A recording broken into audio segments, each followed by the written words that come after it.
Mister Shahid Khaqan Abbasi, आप पर इल्ज़ाम है कि आपने कौमी ख़जाने को मिलियन ऑफ रुपीज़ का नुकसान पहुंचाया।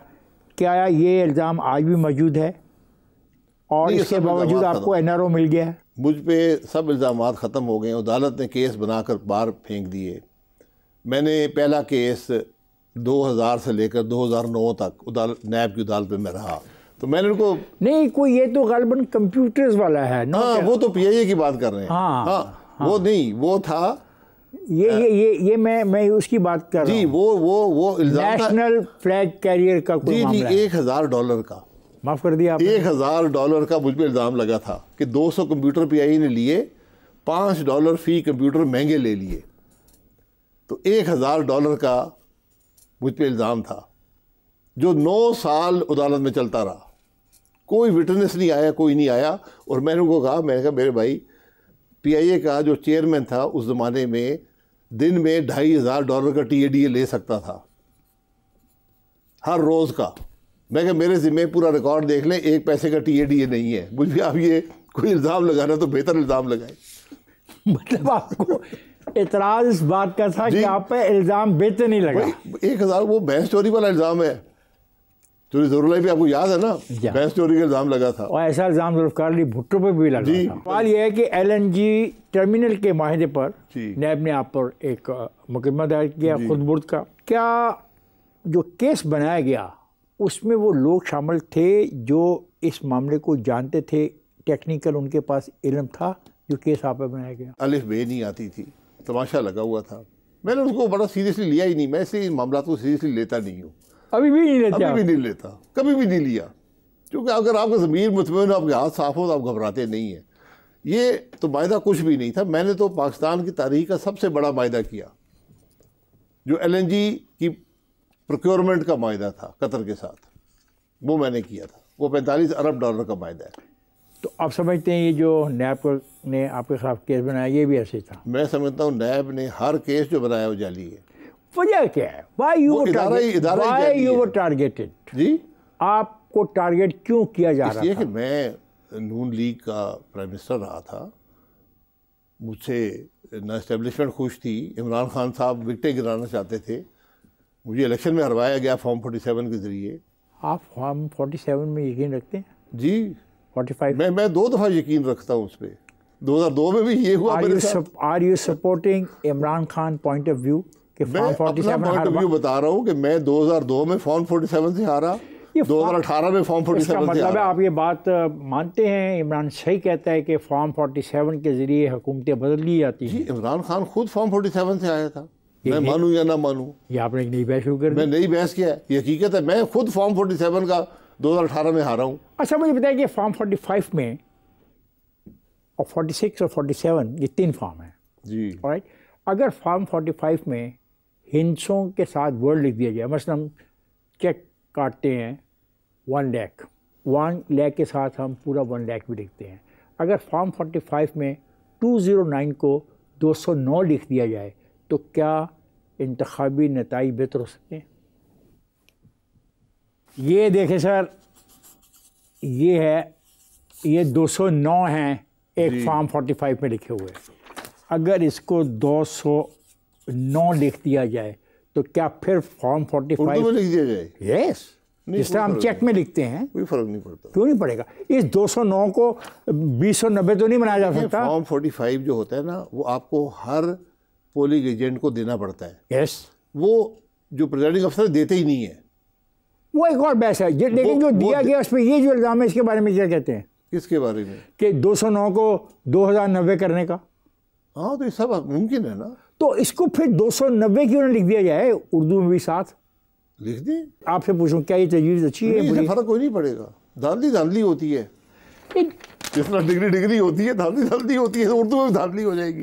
उर्दू धांधली को नहीं रोकेगी। उर्दू धांधली नहीं रोकेगी। आपके साथ धांधली हुई? जी बिल्कुल हुई। क्यों? मैं बताया ना, मुझसे एस्टेब्लिशमेंट भी खुश नहीं थी, मुझसे इमरान खान साहब भी खुश नहीं थे। ख्वातीज़ात, मैं जा रहा हूँ ब्रेक पर, जाइएगा नहीं, हमारे साथ रहिएगा। शाहिद खकान अब्बासी साहब, आपने मिफ्ता इस्माइल की कौन सी मुश्किलात देखते हुए उनको मशवरा दिया कि वो LNG केस में आपके खिलाफ वादा माफ गवाह बन जाए। असल में मेरी हैंड राइटिंग बहुत ख़राब है। तो मैंने उसे जेल में पूछा, यार आपको मेरा खत नहीं मिला था? उसका खत मिला था। मैं कहा फिर आपको समझ नहीं आई? कहते तो मुझे हैंड राइटिंग की समझ नहीं आई क्या लिखा था। वेरी वेलकम बैक ख़ुद। बात हो रही है शाहिद खाकान अब्बासी से। आइए गुफ्तगू के सिलसिले को जारी रखते हैं। शाहिद खाकान अब्बासी साहब, आपने मिफ्ता इस्माइल की कौन सी मुश्किलात देखते हुए उनको मशवरा दिया कि वो LNG केस में आपके ख़िलाफ़ वादा माफ गवाह बन जाए? मैंने बेटे को भेजा, मैंने अपने सेक्रेटरी को भी ये बात कही थी, जो लोग थे, मैंने कहा मेरे खिलाफ गवाह बन जाए, कोई नाराज़गी नहीं है, अपनी जान छुड़ाएं, पागल लोग हैं नैब वाले। वो मिफ्ता साहब ने बाद में, असल मेरी हैंड राइटिंग बहुत ख़राब है, तो मैंने उसे जेल में पूछा, यार आपको मेरा खत नहीं मिला था? उनका खत मिला था। मैं कहा फिर आपको समझ नहीं आई? कहते तो मुझे हैंड राइटिंग की समझ नहीं आई क्या लिखा था। वेरी 26 मार्च 2015 को आपने कहा कि LNG डील की तफसीलात जारी नहीं की जाएंगी। मैं ये सवाल करता हूँ कि आप कौम से क्या क्या चीज़ें छुपाना चाहते हैं? मैं कौम से चीज़ें, मैं कोई आईनी तरमीम नहीं कर रहा था कि कौम से छुपाऊँ। कौन सी तरमीम ही कर रहे हैं? आईनी तरमीम। ओके, आईनी तरमीम हो रही है, कौम से छुपाई जा रही है। हाँ, ये हमारा असूल है, हम इस मुल्क के अवाम को नहीं बताएंगे। 18वीं आईनी तरमीम भी छुपाई गई थी। कौन सी? 18वीं भी छुपाई गई थी। अच्छा चले। हाँ, तो मैंने शीरी मज़ारिन ने आपसे पूछा कि तफसीलात दें। जी, सेनेट में हमने सारा मायदा जो था वो PSO ने मायदा किया था, उनकी वेबसाइट पे लगाया हुआ था, और मैं उस मायदे की पूरी जिम्मेदारी उठाता हूँ, हालांकि मेरे उस पर सिग्नेचर नहीं है, पूरी जिम्मेदारी मेरी है। उसका मायदा जो था ये PSO की वेबसाइट पे मौजूद था। ये जो मायदे होते हैं उनमें हमने सिर्फ जो रकम थी वो वहाँ से काटी हुई थी कि वो पब्लिक नॉलेज में आप नहीं ला सकते। वजह ये मायदे कॉन्ट्रैक्ट के अंदर लिखा होता है। अच्छा, कॉन्ट्रैक्ट, क्योंकि वो बहुत से ऐसे मायदे करते हैं, वो नहीं चाहते कि प्राइस मार्केट में जाए, लेकिन ECC में प्राइस बताई जाती है, कैबिनेट में बताई जाती है, सब जगह बताई जाती है। जो सेनेट के लोग भी थे, हमने उनको भी मीटिंग में रद्दा करके बता दिया था, पब्लिकली हम उसको डिस्क्लोज नहीं कर सकते। रीज़न क्या होती है? रीज़न कमर्शियल कॉन्फिडेंशियलिटी, और ख़ास तौर पे हमारा जो मायदा था वो उस वक्त तक सबसे सस्ता मायदा था जो कतर ने किया था। 2018 में वो केस जिसको नैब ने गलत कहकर बंद कर दिया था, शेख रशीद फिर वो फाइल उठा के दोबारा चला गया, LNG वाली। जी, क्यों? किसी ने कहा होगा। मैं तो अदालत, मैंने कहा, मैं कहा शेख रशीद कंप्लेनेंट है इसके अंदर, कंप्लेंट की उन्होंने, तो मैं कहा वो कंप्लेनेंट है तो आए आके यहाँ विटनेस स्टैंड पे खड़े हों, इल्ज़ाम लगाएं मेरे ऊपर। मैं तो 4-4.5 साल इंतज़ार करता रहा वो आएंगे, वो नहीं आए। क्यों नहीं आए? उनको पता था कि केस झूठा है। तो फिर वो गए क्या करने? सहूलतकारी। फिर अदालत में सहूलतकारी के लिए गए थे? हाँ, और किस लिए गए थे? ये सियासत में आसान काम नहीं है। सहूलतकारी किसकी कर रहे थे, कोई आइडिया? जिसकी भी अपने जमात की कर रहे थे, जिस जमात के साथ वो थे, PTI के साथ वो थे, मुंतखब हो के आए थे, उनके वजीर भी थे। फैज़ाबाद धरना, फैज़ हमीद की हुकूमत की तरफ से सालसी का किरदार, क्या इसकी तफसीलात आपके इल्म में लाई गई? जी, मेरी हिदायत थी, मेरे वज़ीर को ये थी कि आपने ये मसला हल करना है।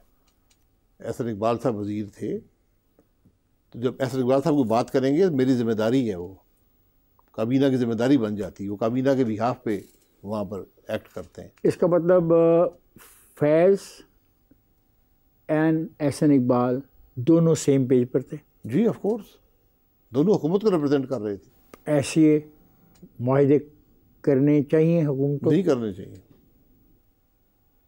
क्या मजबूरी थी? मजबूरी कोई नहीं थी। मजबूरी ये थी कि अदालत ने ये कहा था कि आप मंडे से पहले इस मामले को, ये धरने को ख़त्म करें। हमने धरने को इग्नोर कर रहे थे, वो धरने वाले भी तंग आ गए थे। हमारी स्ट्रेटजी इग्नोर करो इसको, बैठे रहे यहाँ पर, मैं देखता हूँ कितने दिन बैठते हैं। लेकिन अदालत ने हुक्म फरमाया कि आप बग़ैर कुव्वत के इस्तेमाल के इस धरने को यहाँ से हटाएं। तो फिर नेगोशिएशन तक बात, पुलिस ने थोड़ी सी कोशिश की, उन्होंने पुलिस को मार भगाया, क्योंकि उनको पता था कि ये कुव्वत का इस्तेमाल तो कर नहीं सकते हैं। तो फिर नेगोशिएशन ही रह गई थी। तो एहसन इकबाल साहब जो मिनिस्टर इंटीरियर थे और आईएसआई की तरफ से on your instruction he went there. जी, good, you are a part of that agreement. Of course मेरी हुकूमत ने किया तो मेरा जिम्मेदारी है, गुड, मेरी काबीना की जिम्मेदारी है। 25वीं आईनी तरमीम में साबका फाटा के रिहायशियों से वादे किए गए कि वो 6 साल बाद भी आज मुकम्मल होते नज़र नहीं आते, वो मुजाहरे कर रहे हैं। तो जब आप ये कर रहे थे फैसला तो आपको समझ नहीं आ रही थी आप क्या फ़ैसला कर रहे हैं? जी, मुझे समझ आ रही थी। तो फिर आपने क्यों नहीं अपोज किया? किस बात को? इस बात को। इस बात पे सब ने एग्री किया। आप तो अपोज कर सकते थे। नहीं, मैं क्यों अपोज करूं? क्यों ना? मैंने तो प्रपोज किया था कि 3%। एक अब रुकिएगा जी, 25वीं आईनी तरमीम आपके दौर में हुई, मैंने करवाई। साबका फाटा के लोगों से वादा किया गया जी, 6 साल हो गए, वादे मुकम्मल नहीं हुए, नहीं कौन हुए। जिम्मेदार है? जो 6 साल हुकूमत में रहे हैं। आपको पता था कि ये मुआहदा जो आप कर रहे हैं ये पूरा हो जाएगा? बिल्कुल, सब ने एग्री किया था। सबका एग्री करना और है, पैसे देना और है, देखें, मुआहदे करना और है, अदालतों का फैसला करना और है। देखें, फैसला होता है ना, आईनी तरमीम हो रही है, मैंने ये उनके सामने रखा कि हमें 3% डिविजिबल पूल का NFC अवार्ड का इस फाटा को देना पड़ेगा। आधा वफाक देगा, आधा सूबाई हुकूमतें देगी अपने हिस्से से। इसमें पहले कोई नहीं मान रहा था, कोई जमात नहीं मान रही थी, फिर सब जमातों ने माना। मुस्लिम लीग नून, PTI, पीपल पार्टी, सब जमातों ने माना। उसके बाद सबकी हुकूमतें आईं, बल्कि वफाक में PTI की हुकूमत थी, KP के अंदर की PTI की हुकूमत थी, उन्होंने पैसे नहीं दिए। अच्छा, अब मैं सवाल को इसलिए कर रहा हूँ, जी, क्या इस वक्त आवाम में कौमी असम्बली के इस फैसले के ख़िलाफ़ जो जज्बात ताकत पकड़ रहे हैं उससे फेडरेशन को नुकसान नहीं होगा? कौमी असम्बली के फैसले के ख़िलाफ़ नहीं पकड़ रही। कौमी असम्बली ने अपना काम कर दिया, तरमीम कर दी। अब हुकूमतों का काम है, जो भी हुकूमत आए, कि उस जो तरमीम थी उसके रूह के मुताबिक फ़ंड मुहैया करे। वो नहीं हुए तो जो फिर नफरत बढ़ रही है। जी, नफरत बढ़ेगी ना, मेरे अमल से तो नहीं बढ़ रही है, फेडरेशन के खिलाफ बढ़ रही है। जी बढ़ रही है। आपको पता ही था कि आपका पैसा नहीं है तो आप बिला वजह ये मुआहदा कर रहे थे। किसने कहा पैसा नहीं है? पैसे तो मौजूद हैं। अगर पैसे मौजूद है फिर दे क्यों नहीं रहे? आप ना दें, मैं तो हुकूमत में नहीं हूँ ना, मैं तो आप हुकूमत में नहीं है, लेकिन आप एक दानश्वर तो हैं, पाकिस्तान की सियासत में एक रोल तो प्ले कर रहे हैं। आया हूँ, 2 हफ्ते पहले ये बात करके आया हूँ कि PTI इमरान खान साहब हुकूमत में आए हमारे बाद, उन्होंने कोई पैसा नहीं दिया। उनकी सूबे में भी हुकूमत थी, वफाक में भी थी, पंजाब में भी हुकूमत थी, उन्होंने कोई पैसे नहीं दिए। हल क्या है? हल पैसे दें उनको, पाकिस्तान के बराबर लाएं। आपने उनके निज़ाम को ख़त्म किया, आपने कहा जी हम आपको पाकिस्तान के बाकी इलाकों के बराबर लेकर आएंगे, आपको निज़ाम देंगे, सड़कें बनाएंगे, कॉलेज बनाएंगे। कुछ भी नहीं बनाया, कुछ नहीं किया, सड़क भी नहीं बनाई, पैसे नहीं दिए ना। सब पैसे तो एक सब्जेक्ट पैसे सड़कें बनाने के लिए होते हैं ना, या स्कूल के लिए, या अस्पताल के लिए, या ये चीज़ें पूरी करने के लिए। निज़ाम, वहाँ निज़ाम नहीं था ना। तो आप जो वो नया मुतालबा कर रहे हैं कि हम एक नया मुल्क चाहते हैं, उसके बारे में फिर आप क्या कहेंगे?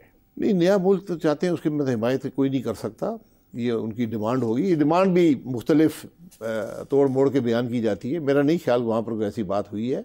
बहरहाल ये डिमांड करने का उनको हक़ नहीं है, उनका हक़ उनको दें, उनका हक़ है, आप क्यों नहीं देते? आज भी वहाँ KP की हुकूमत है, यहाँ नून लीग की हुकूमत है, ये सब जमातें शामिल थी तरमीम के अंदर।